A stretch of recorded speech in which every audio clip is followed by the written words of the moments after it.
อันนั้นนี่บ่วงมันครับผมเบิ้งเรื่องลูกเครื่องเมย์พญาครับพี่น้องครับนี่แหละก็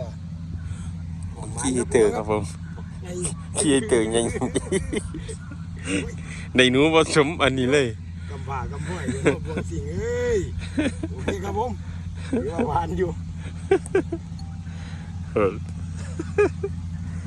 ตัวนี้คือปลาไทยเนี่ยตัวนี้ถุงเขียวผมนี่ได้แล้วโอ้ยมึงขี้เตอยังครับผมพี่น้องพูดยังใส่ยังขวาผุ่นเลยโอ้ของเพิ่นตัวใหญ่เพิ่นเอากล่องเขาใกล้ๆได้ผมพี่น้องโอ้ยหนูยังผสมขุยมาแต่หัวมันตื่นรถมือแรกครับผมมือขึ้นเขาเกี่ยวเขาเพิ่นเหมือนกับมาใส่รัดไว้เด้อพี่น้องเด้อพูดรถเกี่ยวเอ้า